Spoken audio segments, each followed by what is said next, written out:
Welcome everyone to today's webinar and thank you for attending. My name is Mona Harrington and I am the Assistant Director of CISA's National Risk Management Center, as well as the Government Co-Chair of the Information and Communications Technology Supply Chain Risk Management, or ICT SCRIM Task Force. Today's webinar will focus on the task force's recent publication entitled A Hardware Bill of Materials HBOM Framework for Supply Chain Risk Management. For those of you who don't know about the task force, it is one of the primary mechanisms for the government and industry collaboration on issues and solutions related to enhancing the security and resilience of the ICT supply chain. This framework was developed by the task force's Hardware Bill of Materials Working Group, which was established to identify use cases for HBOM and develop a taxonomy for HBOM data fields that could help inform the development of related guidance.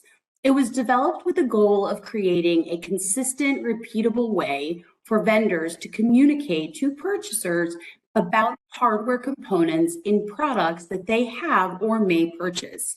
The framework will enable purchasers to evaluate and mitigate risks in their supply chain.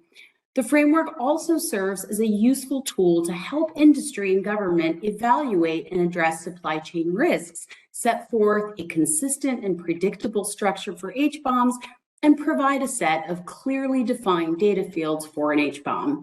It also includes attributes that promote efficiencies across the ICT sector for a variety of use cases.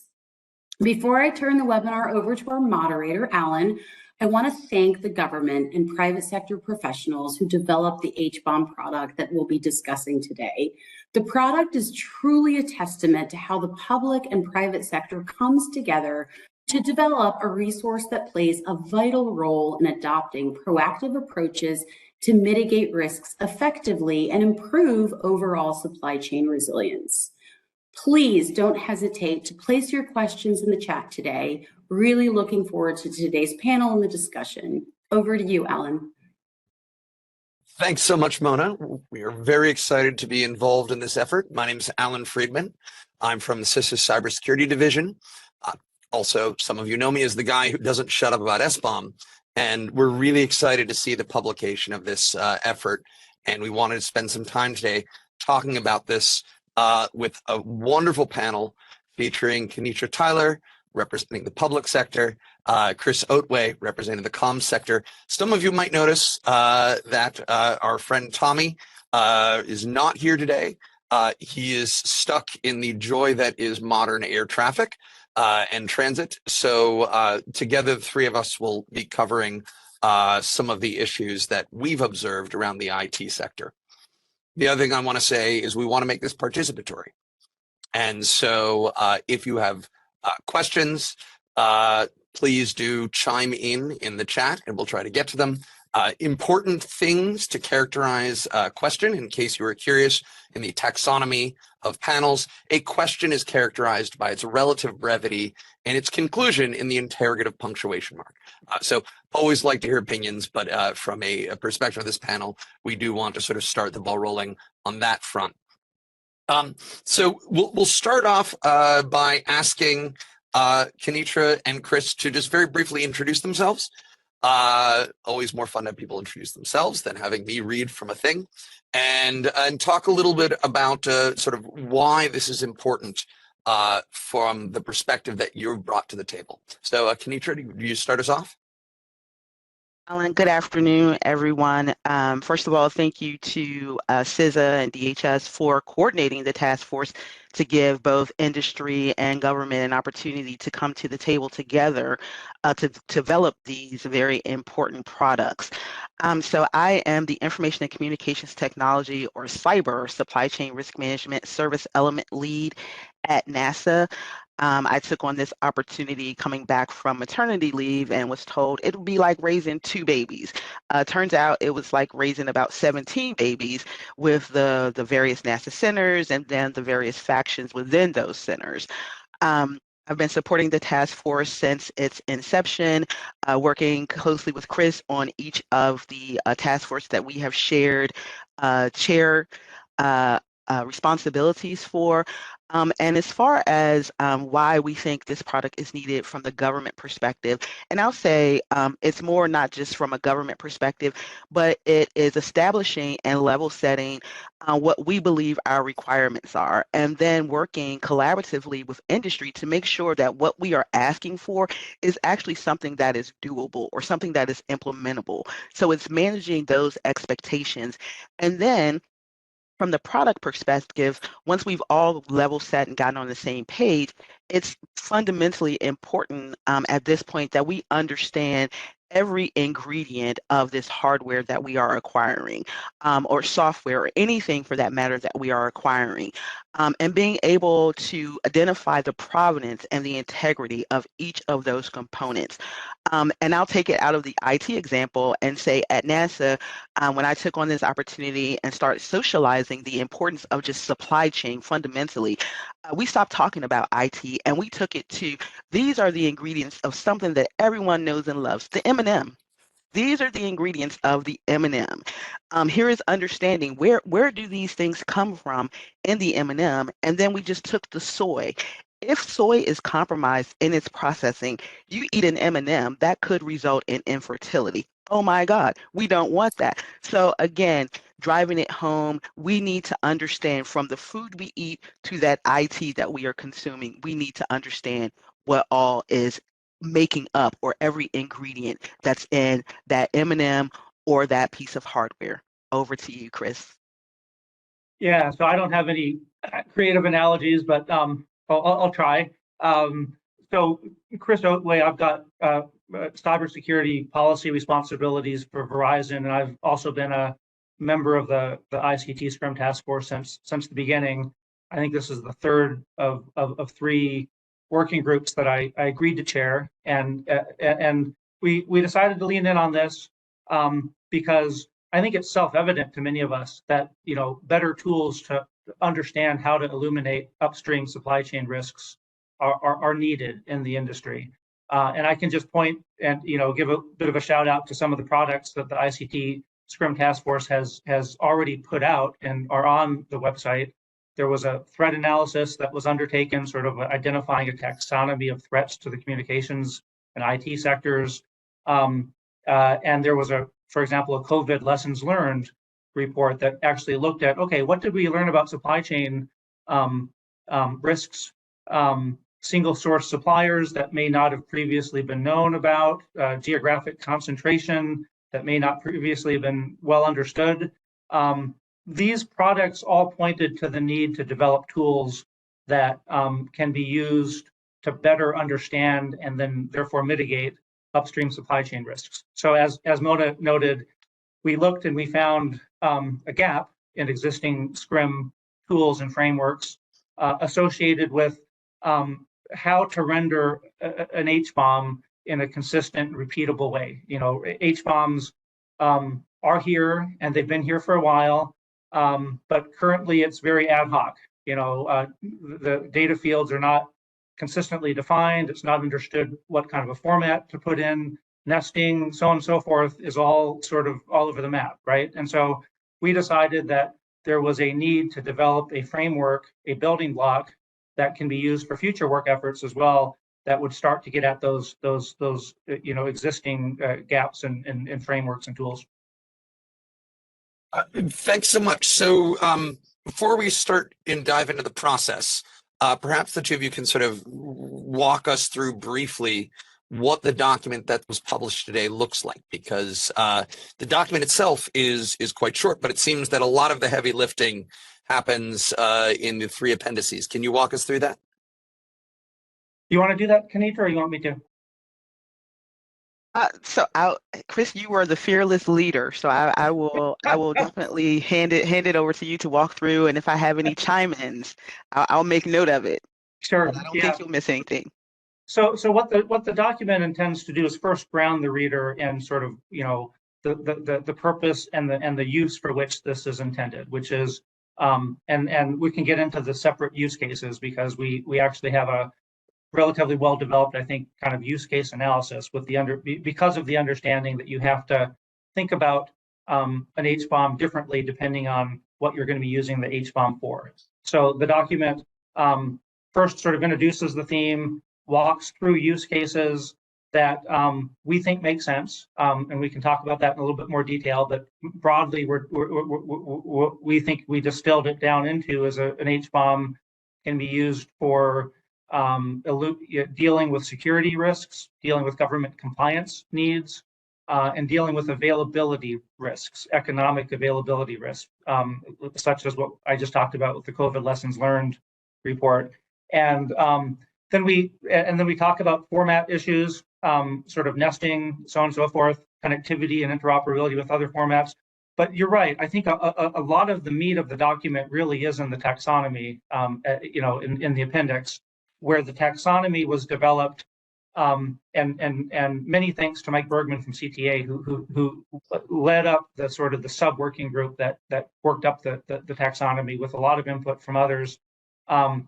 Which was just, upon the realization that there were no consistent definitions. So if you say, if a purchaser says, I'd like to know about the location of where a component comes from, or a vendor has a location field, what does that mean, right? And the taxonomy endeavored to start really defining what that can mean. And then we have a link, or within the taxonomy itself, a use case analysis where you can sort of identify what data fields may make sense for different use cases, along with what different data fields may be interchangeable, right? There may be different ways to render location. If lat long manufacturing site might be equally acceptable, right? And so that's the idea behind the document, is that there's sort of a process by which you think through the use case, you work through what is to be presented and for what purposes, and then there's a mapping between use cases and data fields that the document sets forth. Great, thanks. Yeah, and by the way, folks haven't seen it yet, I encourage you to, after you are done listening to Kenitra and Chris, definitely there's a lot to dive into and sink one's teeth into. So let's talk about how this came into being.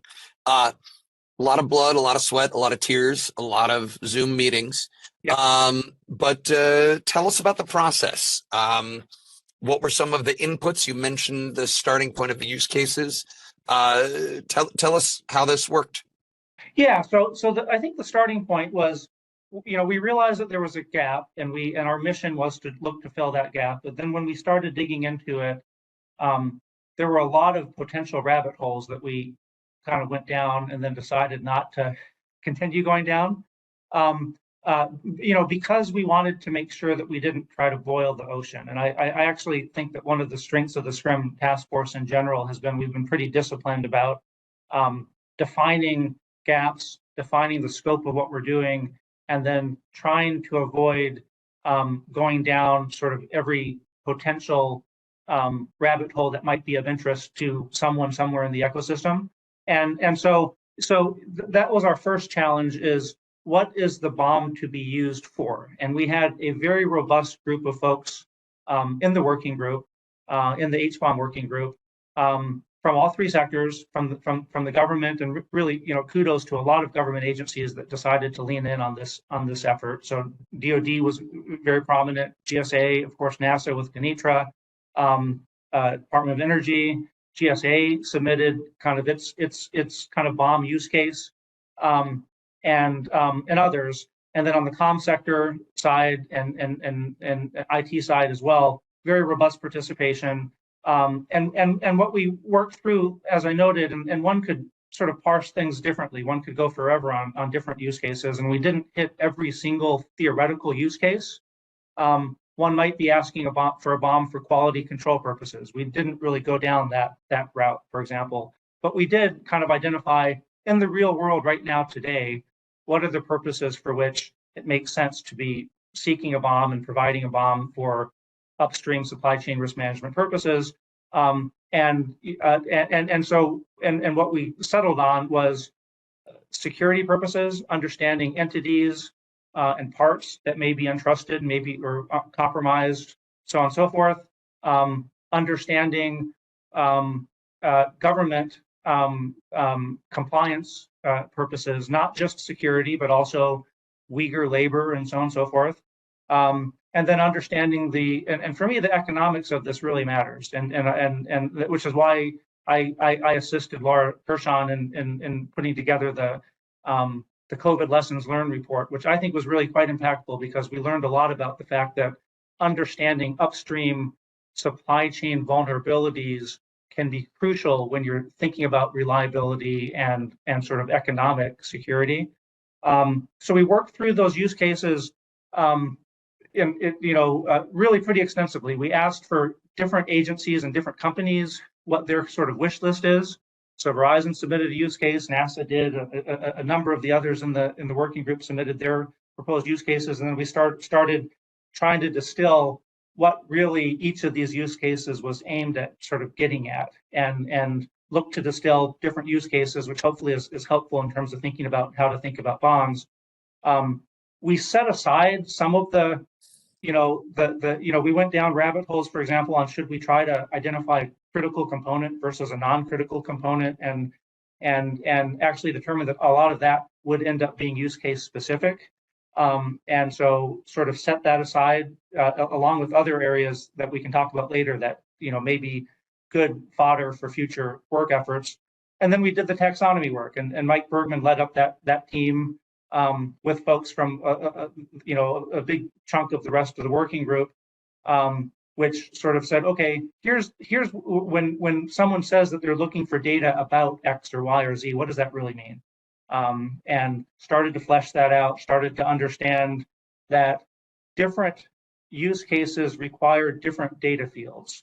And then that was the final part of the process, going through and really developing some consensus on what data fields make sense for the different use cases, and then kind of rendering that in the taxonomy and in the document itself, kind of how to think about that. So that was the basic process, and then also a significant part of it was thinking about interoperability with other frameworks, right? I mean, I don't think that anything like this already exists, but there are other frameworks that are formats and ways to be rendering bombs.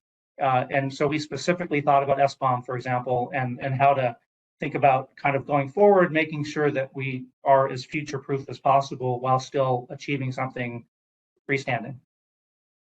That's fantastic. Thanks, Chris. Can I ask you to, oh yeah, please. Yeah. Yeah, just to add on or to pull a thread that Chris kind of started, and for those who have not had an opportunity to take a look at the finished product, we want to be clear that as part of the process and bringing in the various use cases, one of the things that we recognized up front is that we needed to acknowledge that there would be a need to tailor. Chris mentioned criticality. So based upon your agency or your entity's criticality needs, this product lends itself to that flexibility and to that tailoring. So we've given a lot of options. We've laid out like a baseline framework, but we understand that there may need to be deviations based upon your criticality.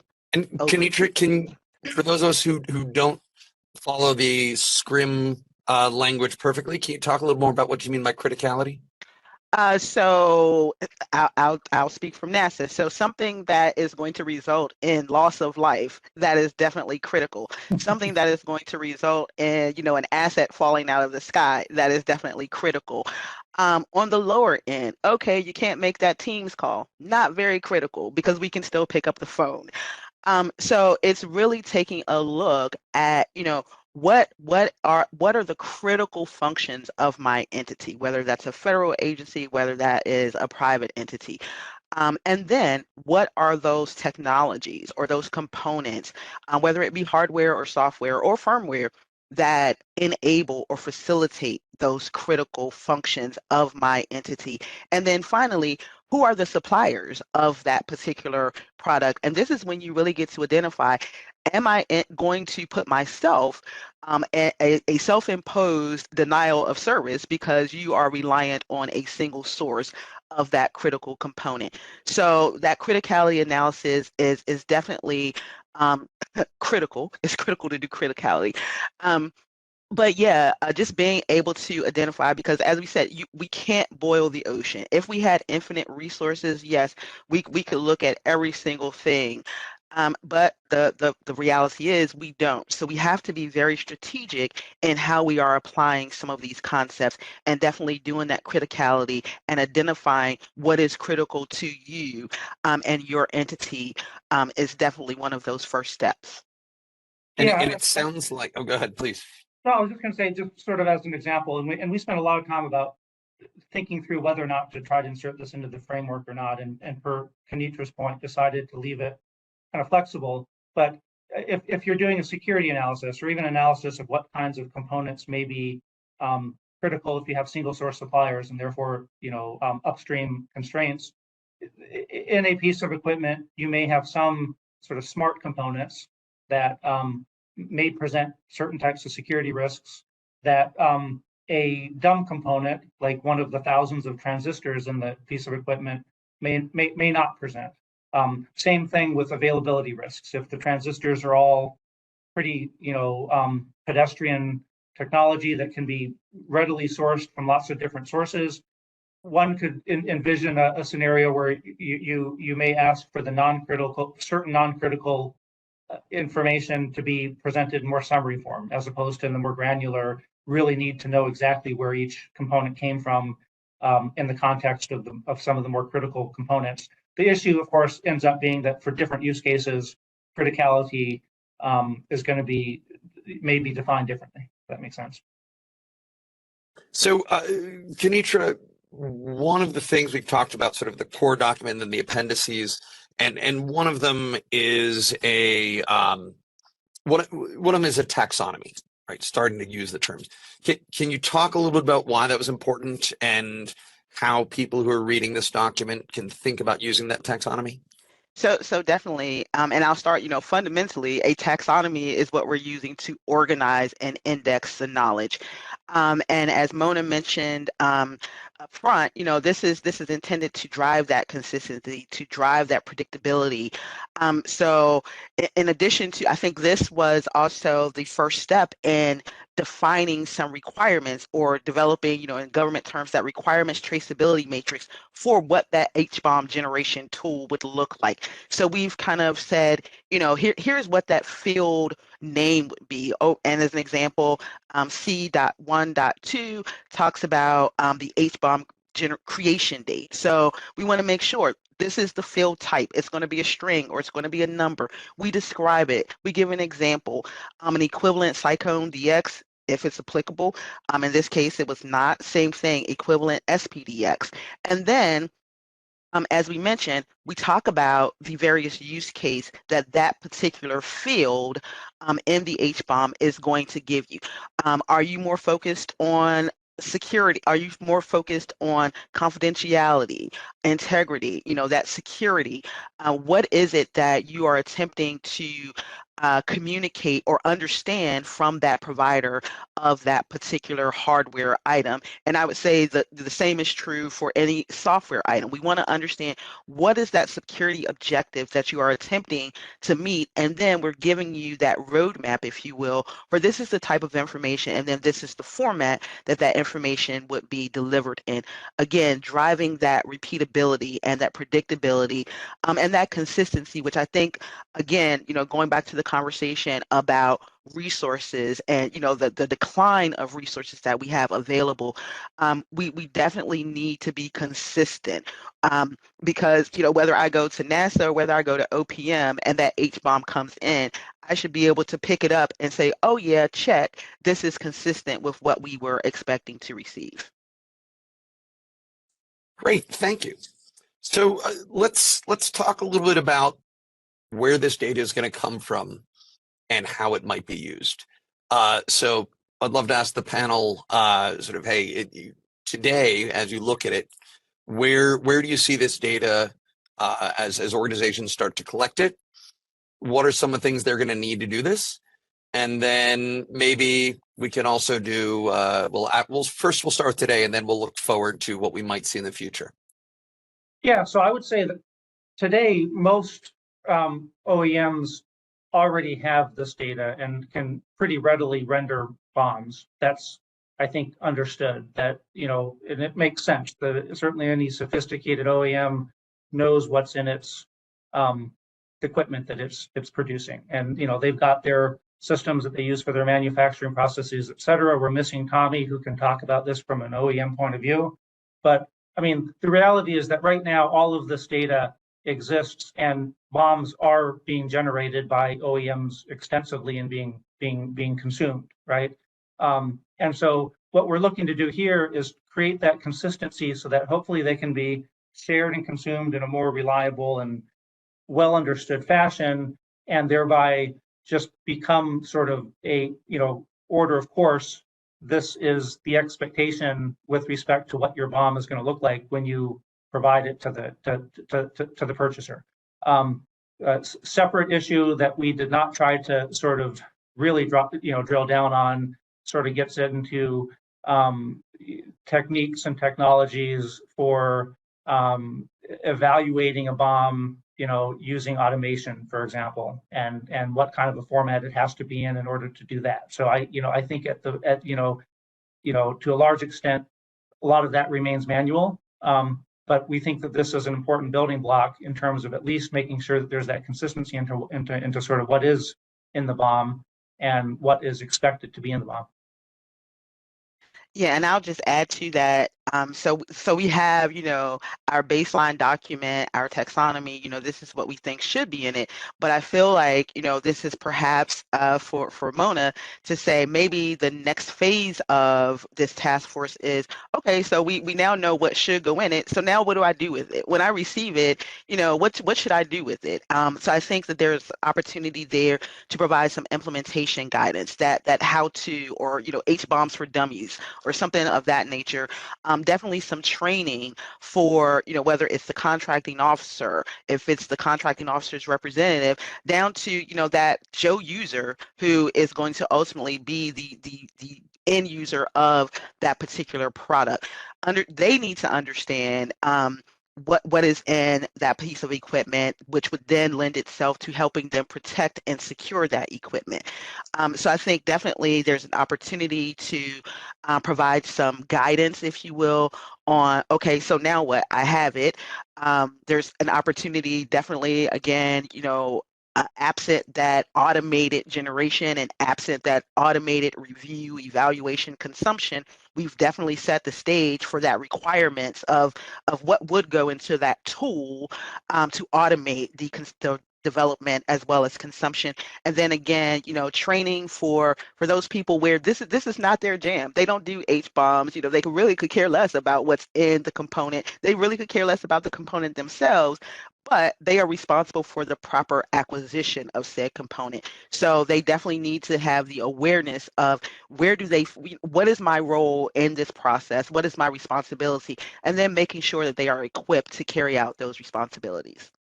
And can I put you on the spot and say, what would this look like for your organization, and how will if this framework were sort of widely adopted tomorrow, how would this make you and your team's jobs easier?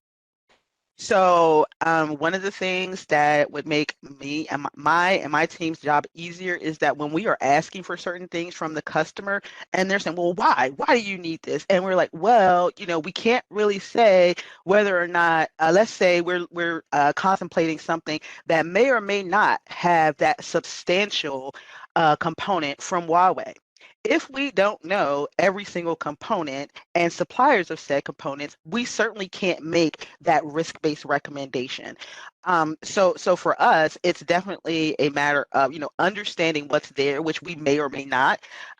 Again, going back to that criticality, I would say definitely if you are one of those projects that's in our Artemis portfolio, absolutely. We are doing some major things there. So those are critical to us. So we should absolutely be gathering those H-bombs. But for the people that's cutting our grass, I don't think we care what components are in, that smart mower that you have. Yeah, we want to know that it exists, but unless you're connecting it, to our network or something of that nature, those are not, those would be those lower end items that, yeah, we want to know that it exists, but knowing every single component that's contained therein, it gets back to that, the nature and the criticality of what's being introduced into our environment. And Chris, is someone who thinks about risk for, very, very important supplier of critical infrastructure. Do you have some thoughts about how this would make things easier from, handling your risk management? Yeah, so I mean, look, I think that most OEMs are quite capable today of producing the BOM information that purchasers are looking for. But it would be, I think, very helpful to get into a world where that consistency allows it so that the repeatability of the process makes it such that HBOMs can be routinely created, routinely shared, and routinely consumed, right? And that's kind of what we're trying to head towards with sort of creating this framework. Thanks. And that creates efficiencies. It creates economic efficiencies. It's, I mean, efficiencies are good for the overall ecosystem, right? And for those who joined late, we were supposed to be joined by Tommy from HP, who really has the IT sector OEM perspective. One thing I'll add that Chris touched on is, hey, today almost no one builds something without a BOM, but that is not meant for external consumption. And so what I really like about this framework is it helps us understand how to make sure the data is usable and also things that we're comfortable sharing as we move downstream. So really thinking about it from the supply chain perspective is great. And also as the chance to move us away from, the Beltway Bandit proprietary screw, when really it's just a 3-inch machine screw, but you want to lock in your supplier. So again, I think there's all kinds of, Chris used the word efficiency, which I think is going to be pretty magic.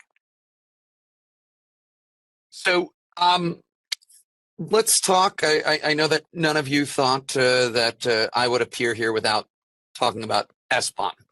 Right, SBOM is it's separate, and the way I've always described, the hardware side of things is, if you thought software was tricky, wait till you learn about Maxwell's laws. I mean, wait till you learn about the broader landscape of hardware. So can you talk a little bit, either of you, for sort of the relationship that you see between SBOM and HBOM, and maybe some potential paths towards sort of bring the data together, linking them? So I'll start off by saying that no hardware, it actually functions without the software. So if you have hardware without, that software or firmware that's enabling it, you basically have a rock or a brick. So I think the relationship definitely exists, and I think where DoD is going with this now is the XBOM.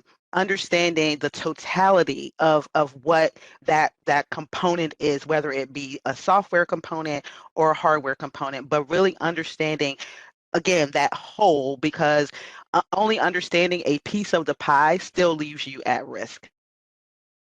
Yeah, I think that's right. I think pretty much every supply chain SME that I've talked to would say that they don't really see a difference between hardware and software in terms of the risk analysis that they need to be undertaking, right?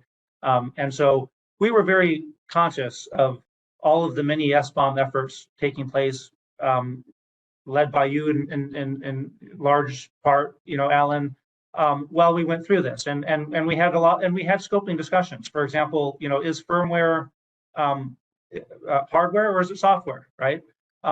And where we ended up is the firmware should be identified in the HBOM, but there should not be an SBOM of the firmware in the HBOM. That's sort of an SBOM world, but they really do converge, right? And I think that there is room for future work to look at sort of emerging frameworks on the SBOM side and figure out how to integrate the two into that holistic XBOM that Kenitra was talking about. I think that's important, and we did sort of specifically look at connectivity with some of the frameworks that seem to be emerging in the SBOM world as prominent, so Cyclone DX and SBDX, but did not do a full attempt to sort of integrate the two into our analysis, because I think that there are distinct work streams in that world that we didn't want to displace and that we need to understand better before doing the integration. Great, thanks. I will add that one of the things that we've tried to sort of keep in mind as we've built out the now increasingly popular concept of SBOM that folks are implementing, including some members of the task force are already implementing it on the software side, is following the tenet of a modular architecture. And so whether you're putting the data all together in one bucket or whether you're making sure that you can link between different buckets, the important thing is that linkability and the flexibility to say, hey, our understanding of this piece is now slightly different. So making sure that we can still innovate on one piece without having to redo everything. And so that's one of the cautions that we always advise as people say, well, we're going to build a thing that will do everything. Like, okay, we in the US government have a very long tradition of trying to build the omni thing. Sometimes it works, but often it doesn't. So let's focus on linkability. And I think that's one of the key pieces if you look at the taxonomy of the fields, is one of the most important things is defining what it is that we're talking about. Because that's how we're going to be linking across things. I know this is something the task force spent some time thinking about. We might call this entity resolution. In the SBOM world, it's sometimes referred to as the naming problem. Mm-hmm. You have some thoughts on that, Chris? Yeah, I guess first of all, talking about sort of modular approach, I might note that one part of our framework does talk about nesting, right? So I think, if you ask an OEM, okay, where did you get your stuff from? And they send you a list and they said, 90% of it are these 3 circuit boards with a bunch of stuff on the circuit boards, and we have no idea what's on the circuit board. That's a problem, right? So we have we don't look to prescribe precisely how that how nesting should work in the format, but we do provide some illustrative examples of here's the parent, here's the child, and here's where the BOM goes for the parent, for the child, and here's where the BOM goes for the parent, because these are modules, right? I think that's absolutely the right way to think about that. And so going forward, I could see work evolving that sort of modular, approach to thinking about HBOM components and sort of nesting of different components within the architecture of the BOM. And yeah, on entity resolution, Appendix D, I guess it is now, of the framework talks about some of the ideas that we have for potential follow-on work, and I think it's really quite important to think about the entity resolution issue. To be frank, I'm not quite sure how to frame up a specific work stream on it, and Alan would love your thoughts on it. But it absolutely is the case that if you're looking for a particular part or a particular entity, when consuming a BOM, how is that nomenclature going to vary across different BOMs that have been rendered? There are lots of different ways that you could name a particular entity, lots of different subsidiaries and affiliates, and mergers and acquisitions make it complicated, and parts, and what's the SKU, and so on and so forth. And so if you're looking for something and what you're looking for has different words around it than what the OEM provided you in your BOM, that complicates the process of consuming the BOM. And so I do think that that's an area for further work. I don't purport to have the right kind of mission statement for such a work stream, but it certainly is a challenge for all of the different use cases for BOMs, really. Thanks. And that's something that we're spending a lot of time in the cybersecurity division here at CISA. And we'll have a sort of a white paper coming out on the software identity challenge, as well as a public request for comments to say, hey, here's some things that here's how we've thought about it. And that includes things like making sure that you have the ability to group different types of software, version A through B, discoverability. When I have a given piece of software, how do I find out what's in it? And so on. And we look at some of the existing solutions to say, do we want to sort of go all in on one solution or another, or should we build an ecosystem that can handle multiple different paths for identifiers? And of course, drawing a distinction between there's the identifier structure, how do I find the identifier? And then there's the data format, right? So there are a lot of solutions that are wrappers around that. Interesting. Yeah, looking forward to that. I mean, I think that's exciting work, and looking forward to seeing how that plays out. And we want to make sure anything we do propose also aligns with how both hardware manufacturers are using this, as well as how folks like Kenitra are thinking about this. Mm-hmm. So I see that we're already getting some fun questions in the chat, and I want to make sure we have some time to get to them. But before we get to that, and Chris, you've already sort of touched on, what are some of the next steps? Where would we like to go? So Kenitra, can you talk a little bit about that? Yeah, so I talked about, that, so what now? We have like that format or a baseline structure. So what do we actually do with that? How do we actually collect it? How do we perform that analysis? And then, are there some use cases that have evolved, or have things evolved in the SBOM world that we can now really draw those one-for-one linkages such that, we can lend itself to developing that requirements traceability matrix for the generation of that XBOM tool. And of course, the training and awareness that I mentioned, identifying the various roles that would be involved in the receipt, review, analysis, and then I think this is one of the questions in the chat. So what if there are vulnerable components? I think that, of course, it's going to be unique to the agencies, but then how do you pursue or resolve when there are vulnerabilities inherent to the various components? And again, having both government and industry at the table to have that conversation, I think is going to, using Chris's word, just generate one more method of driving those efficiencies. That's fantastic. And Chris, can you talk a little bit about what you'd like to see moving forward? Yeah, so I think, as I noted, the entity resolution I think is important. There's a lot of other areas that we just sort of set aside, right? So I think I saw something in the chat about counterfeiting. There was a product where we developed some thoughts on how to think about making sure that when you're purchasing something, it's not a counterfeit product, and what the risks are associated with counterfeit products. That was product level, right? And then you also have a counterfeiting issue at the BOM level as well. So I could see work on evaluating the integrity of BOMs, including components that may be tampered with, components that may be counterfeit, that sort of thing. I think that there was a lot of sort of discussion about sort of what's the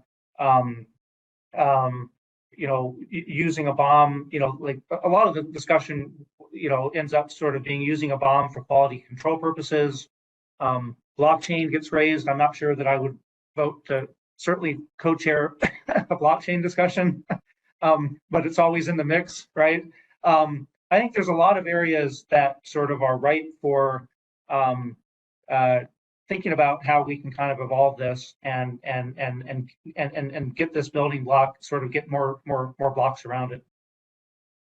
It's great, and always open to new technologies, but I will say that there's been 10 years and countless large companies and hundreds of millions of dollars trying to find a solution for distributed ledger technology. We're still waiting, and hope springs eternal.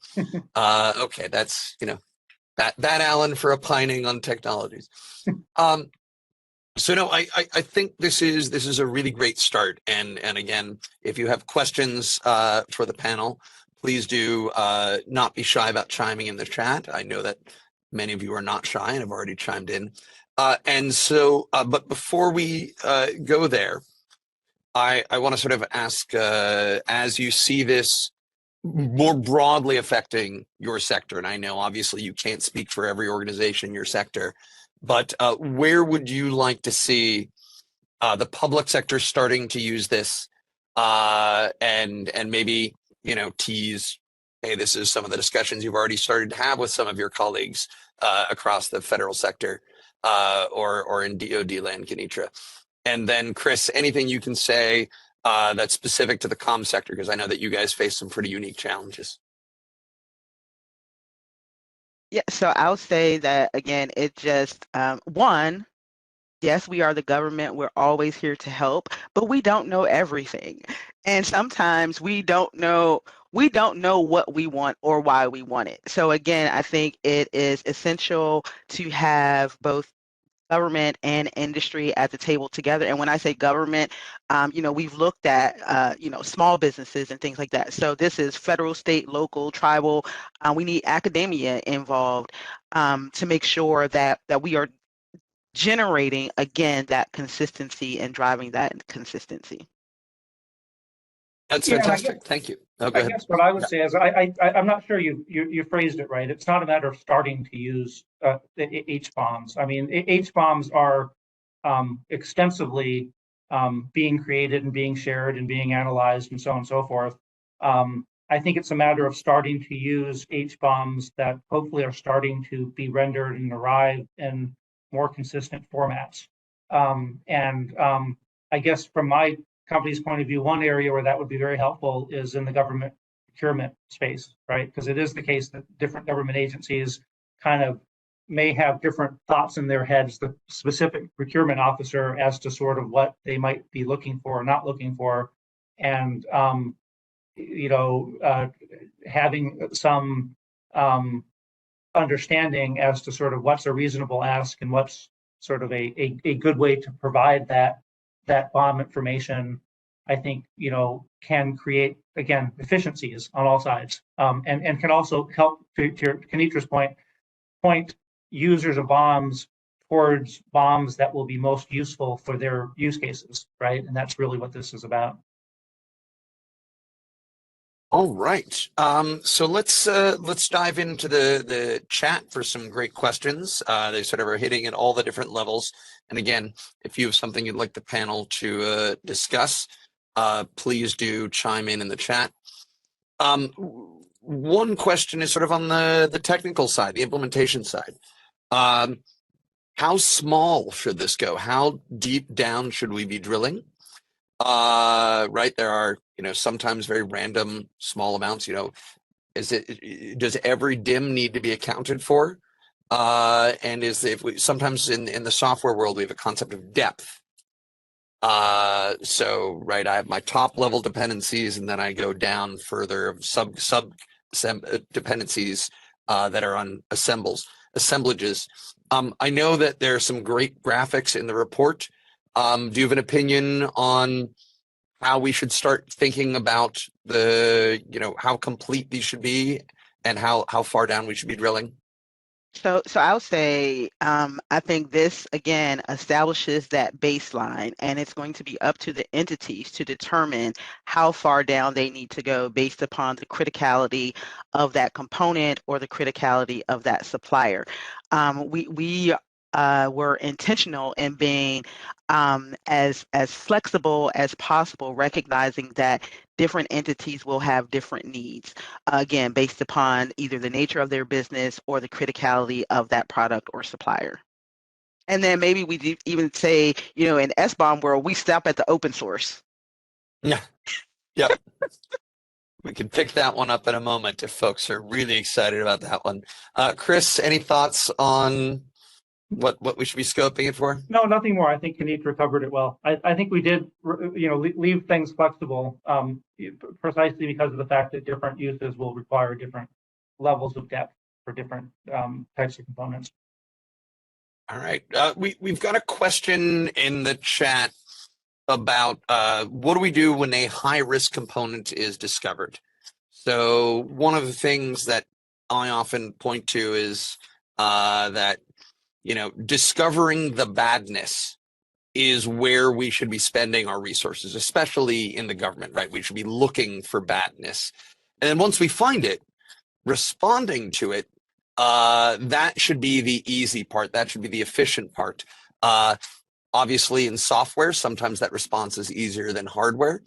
Do you have some thoughts on different types of policy responses that we may expect to see?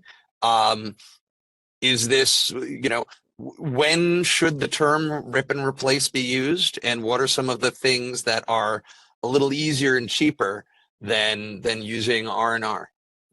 So I'll ask a question just to level set. High risk as defined by whom?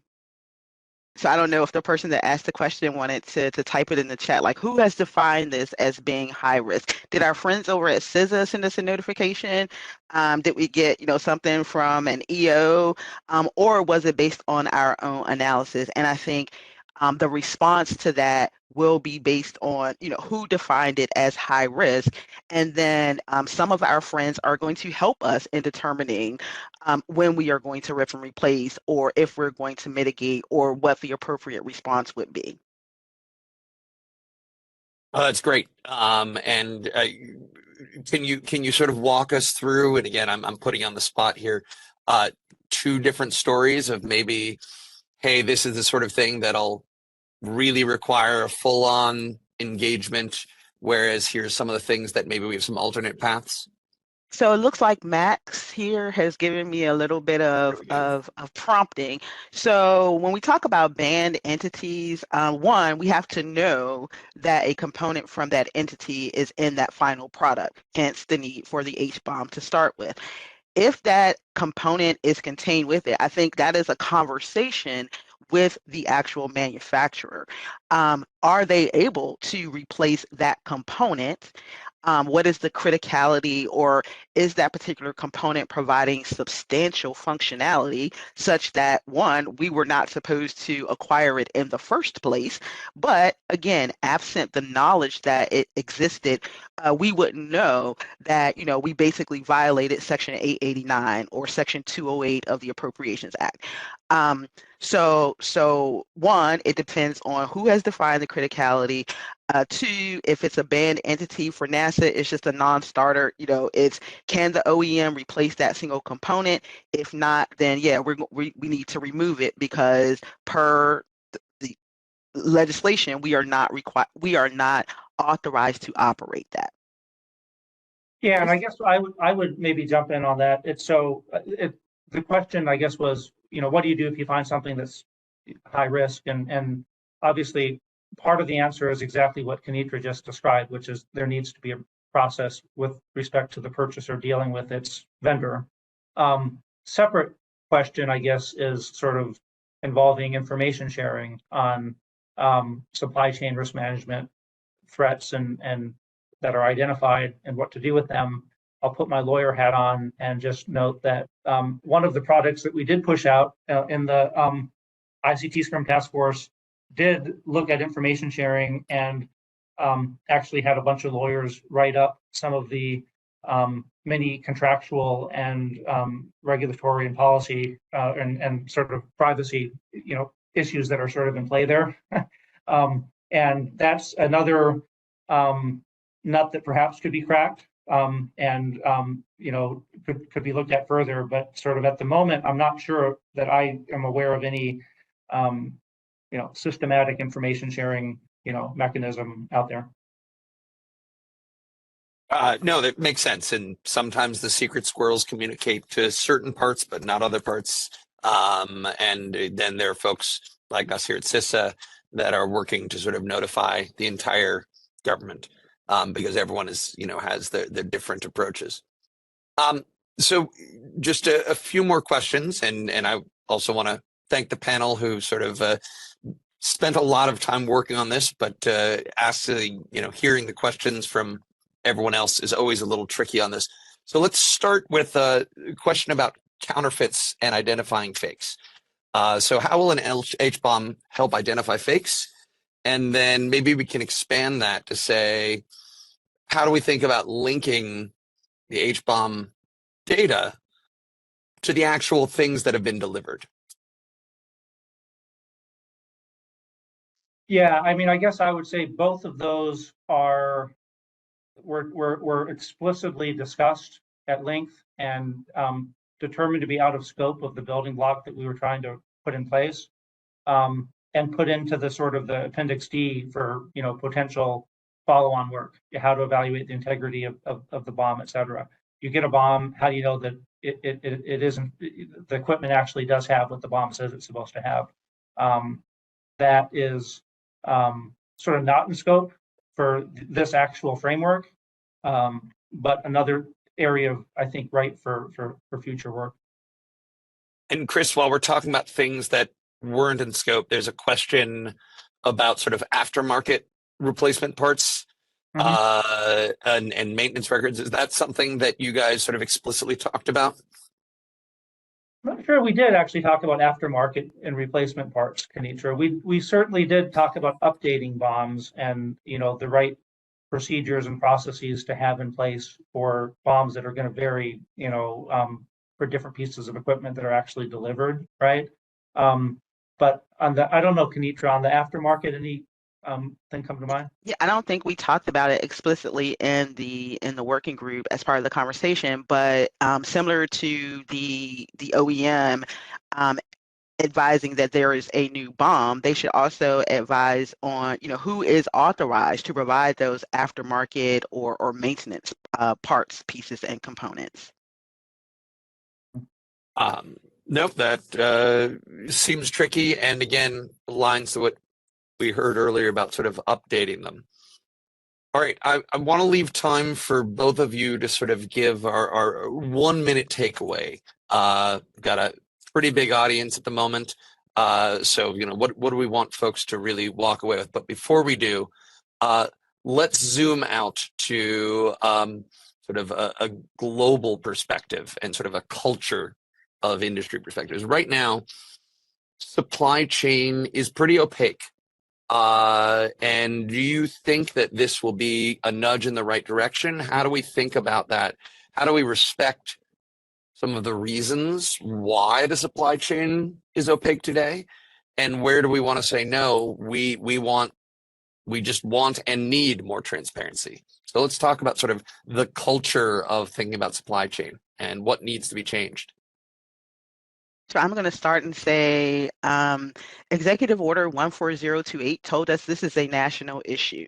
So I think the continued work together in collaboration, everyone having a seat at the table, everyone having a voice to develop what, eventually will become, the government requirements. But again, because we all have that seat at the table, that transparency in expectations, the transparency in the whys, and then I think what we'll start seeing as we become more transparent is that, as you mentioned, Alan, no, it's not a super secret squirrel screw. It's the same screw. You just use it for a different purpose. We're putting it in a rocket. You're putting it in a submarine, but it's the same screw.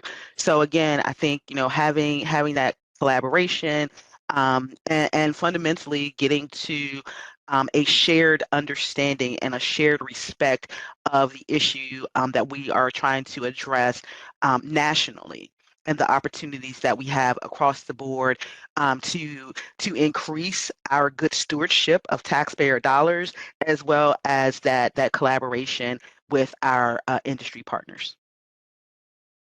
And I guess I would echo all of that. From a private sector perspective, I would note that it's not only security, but it's also complying with all of these government expectations and mandates, whether they're hard mandates or expectations through the government procurement world. And it's also, so illuminating upstream supply chain risks is important. It's an underappreciated risk management activity. And I would also add that economic availability risks are quite important as well. Understanding those sort of geographic concentrations, single source suppliers, those kinds of things that in many cases we found some of our vendors don't even realize that they're relying on single source upstreams, I think is crucial. All right, we have 60 seconds left. So shorten it to one sentence takeaways of what you'd like our audience to walk away with. Kenitra and then Chris. Know what you're consuming, from your M&M to that server. That's my 30 seconds. Plus, I'll give Chris some of my time. That's well said, Kenitra, and I can't top that. And the one thing I'll flag is this really is the starting point. We've talked a lot about what comes next. We've talked a lot about the importance of automation. We've talked about integrating it into a broader approach. So I want to thank Kenitra and Chris and the absent Tommy for their excellent stewardship. And of course, Mona and the entire ICT Scrim Task Force team for doing a great job of herding all the cats. All right, thank you so much. First and foremost, Alan, want to express our heartfelt gratitude for guiding us through such a captivating and enlightening discussion about this HBOM, product. Your insightful questions and the facilitation have been invaluable to bringing out the best from our amazing panelists. Speaking of our panelists, let's give a virtual salute to Chris and Kenitra for their unwavering dedication and expertise. That they've been driving this force behind this endeavor and invested quite a bit into leading this effort. And today's discussion was truly a testament to their hard work. So with the release of this product, it's evident that the HBOM framework offers a consistent and repeatable way for vendors and purchasers to communicate about hardware components, enabling effective risk management and mitigation in the supply chain. We heard about standardizing naming, the importance of comprehensive information and clear guidance that organizations may use to safeguard against economic and security risks. And as you heard today, this framework enhances the overall resilience by really promoting that transparency and traceability in the supply chain, allowing stakeholders to identify and address those potential risks, ensuring that the digital landscape remains robust and secure against emerging threats and challenges. Thank you so much. We shared a wealth of knowledge today, shedding light on the exceptional value of the product and the tireless efforts by the ICT Supply Chain Working Group. Thank you again. But we encourage you to not stop here and explore the CISA ICT Supply Chain Task Force webpage to delve deeper into the HBOM framework and really discover a trove of valuable resources that your organization can leverage to bolster supply chain resilience. Also, your input is incredibly valuable to us, so we urge you to take a moment and participate in our quick survey on the site, helping us fine-tune the HBOM framework to better serve your needs. In the spirit of continuous improvement and collaboration, let's move forward together in our pursuit of a more resilient and robust supply chain landscape. Thank you.